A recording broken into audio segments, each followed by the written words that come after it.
So anyway, you're okay. No one here seems to have confused me with anyone else. And I did have, I did not have a friendship with John Updike, but I miss him very much because we also had a correspondence that was the result of 2 or 3 times a year people would write him thinking he was me.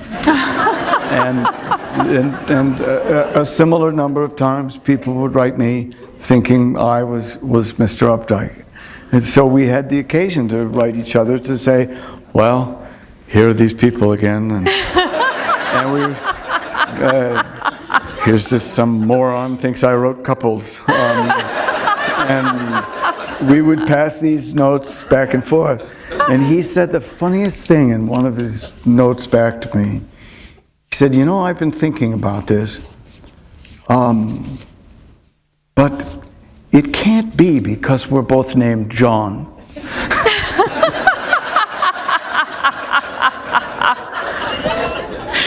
Well, I don't get those letters anymore because when I'm very sorry when he died, who some people I guess thought I did.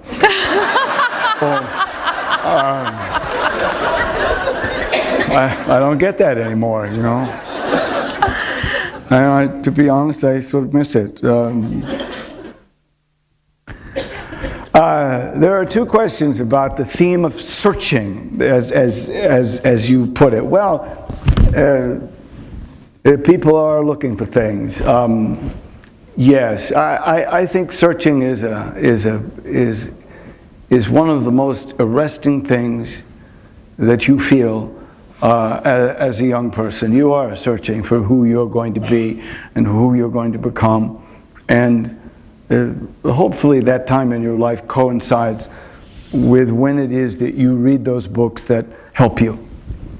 When it is in your life when you read those books that give you a vision of maybe it's just how you don't want to live. Maybe it's a vision of that kind, but there's a very special time in your life. You're usually a student.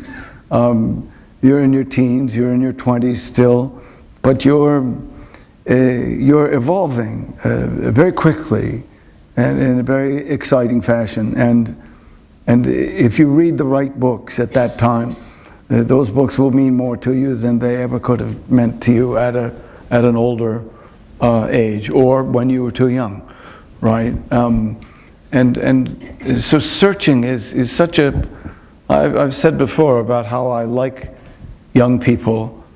I like being in a young person's point of view when a story begins, because of that magical combination of what a young person is beginning to discover and find out for himself and herself, but what that young person still doesn't know, right? So I think for the same reasons, I love the idea of looking,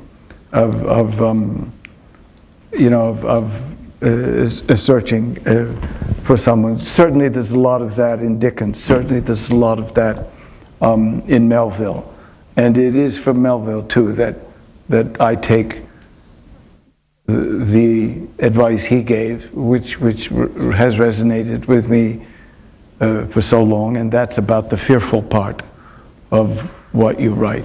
It was Melville who said, "Woe to him who seeks to please rather than appall." Good advice. Good advice. If you have a choice between making people love you or scaring the shit out of them,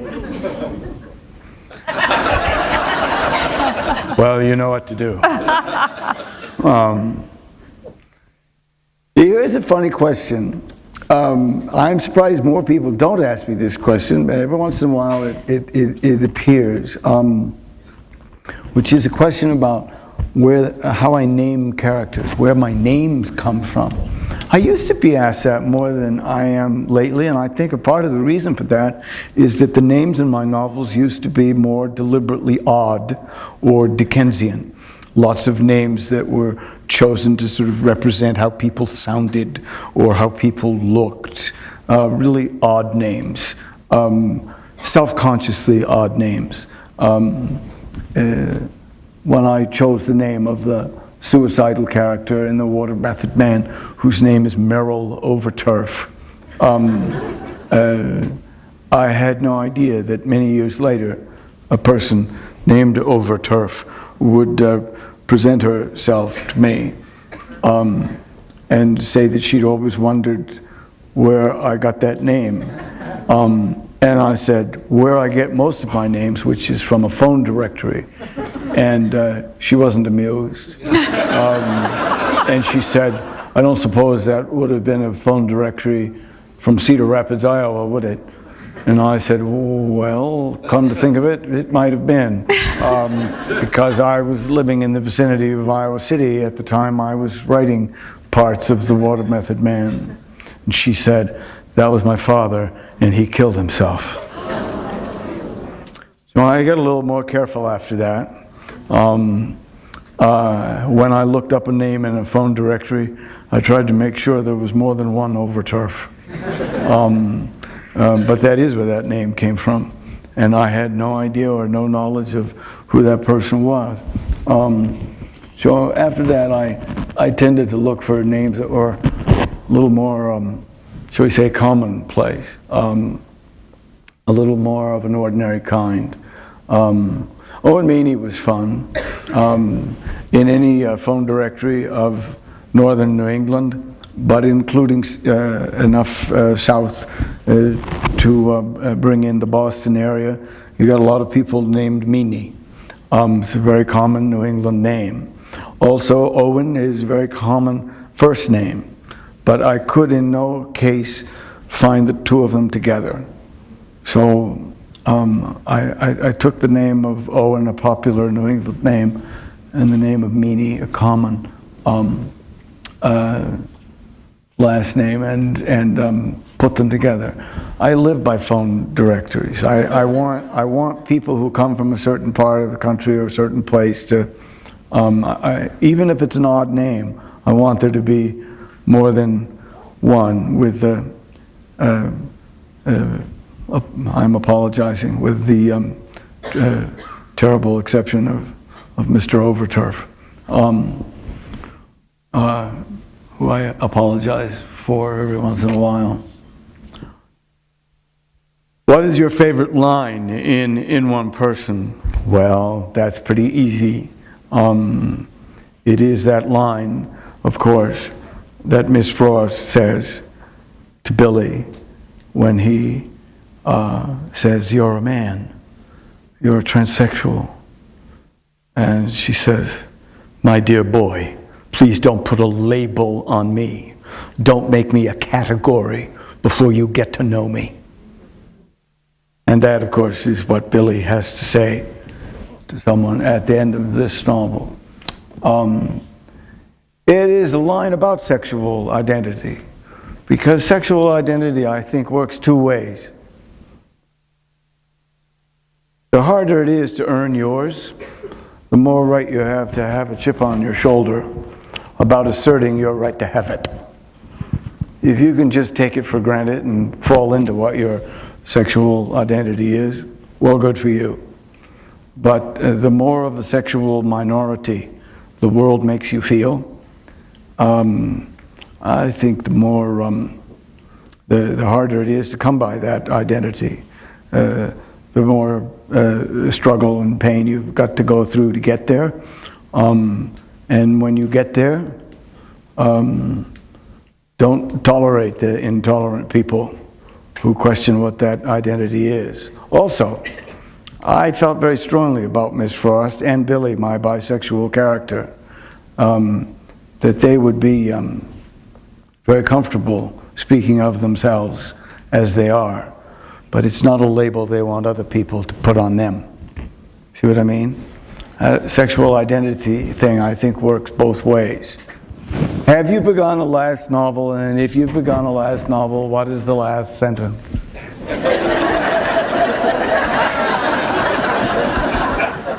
You wrote that question. You know, well, you know what? You know what? The only thing I really want to say about the novel I am writing. I don't want to say much about it. I don't want to give anything away, really. But I don't ever feel, I'm always happy, and I have always given my last sentences away, because the only thing I can tell you is it's the only part of the novel that is least likely to change. The title may change. It may not even be my next novel. But the only thing, I don't mind telling you what the last sentence is, because it is probably the only thing I can say with some confidence that I know, because of everything I've said about endings. And this one is also an easy sentence to remember. Not every collision course comes as a surprise. Well, the only thing that's wrong with that is the last sentence. Is it could easily be the last sentence of almost every other novel I've written. And so there's a part of me is a little concerned about it in that fashion. Today is Bob Dylan's 71st birthday. Happy birthday, Bob. What do his songs mean to you? Well, they mean a lot to me. I love Bob Dylan, or better said, I love the many Bob Dylans, because there is more than one. And there are, there's kind of a small number of people that I have nominated for the Nobel Prize, and he's one. That's how much I think of him. He's one. Not that I would expect it to happen. Most of the people I've nominated for the Nobel Prize probably won't win either. One has. One person I nominated did win. Who? Mr. Günter Grass. He won. High time by the time he did too. But for the most part, I put the names out there and nothing happens and they die, and you know. But I think Bob Dylan is much to be admired. He not only has done some wonderful writing, but he has had the considerable courage as a writer to have had more than one life. He keeps changing himself, for which the morons and conventionalists in the world always criticize him. But I think it's a mark of how he has never listened to anyone else. My fondest memory of my old teacher and who became a close friend, Kurt Vonnegut, is of all the things that he said to me that have helped me as a younger writer, nothing he said to me meant as much to me as what he said to me the first time we sat down to talk about something I'd written. And he said, "Listen to me if you listen to nothing else. Don't listen to what anybody tells you about your writing. Me too." And then he proceeded to talk to me about my writing. And I didn't listen. He was a good guy. A question that says, your books obviously contain a lot of feminist themes, yet your protagonists are always men. What inspires you to explore so-called women's issues in that way? And do you identify as a feminist yourself? Well, I might quarrel with that and say that Ruth Cole is the main character of A Widow for 1 Year. She is the protagonist of that story, and another angry person is Ruth. But generally, I would concur with, I would agree with that statement. There are certainly issues that I have that where I feel strongly on the feminist side. Garf is both a feminist novel and a novel that satirizes feminism, both. My mother, hard to live with at times, though she was a feminist who, if you ever said that to her, she would bite your head off and call you all kinds of terrible things. But I cautiously saw her as such. She spent most of her life working with women who had been abused,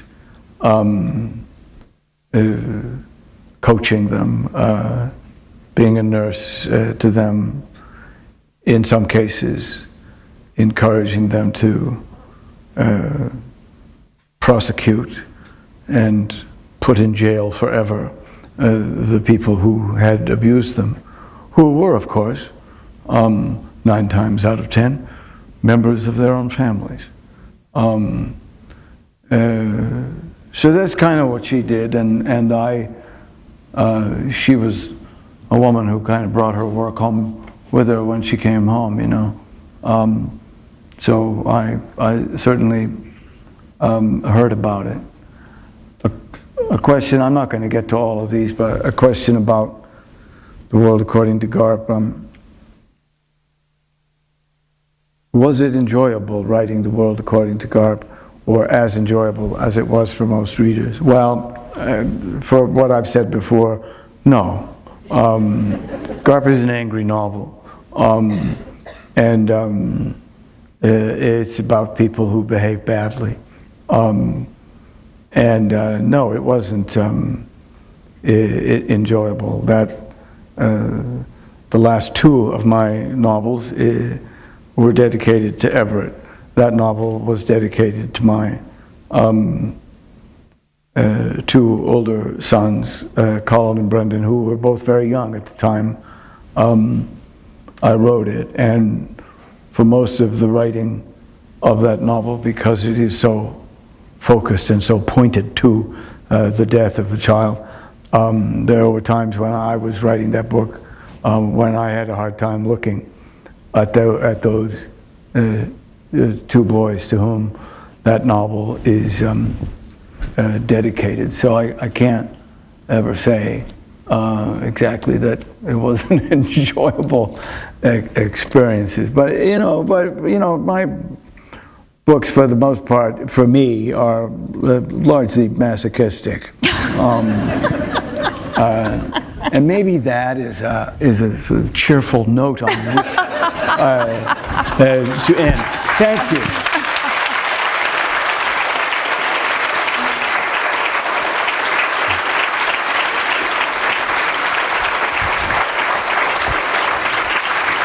Hey,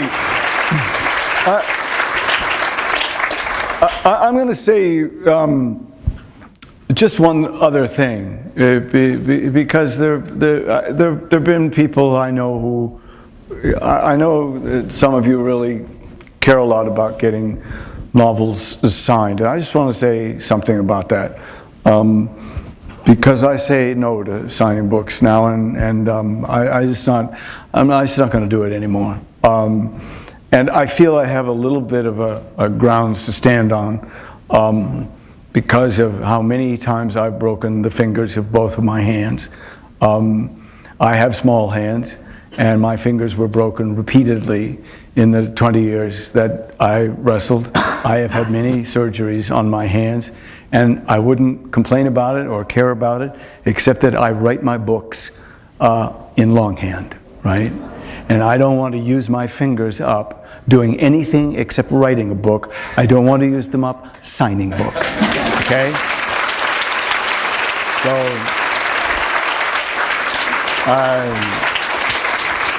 So, you know, maybe just a little background. If I seem a little testy when I say to some of you, no, I'm sorry, I don't sign, that's why, okay? I want to thank John Irving for his generosity, for your time, for your passion, for your anger. It's been great hearing from you. Thank you. Yeah. Thank you. Thank you.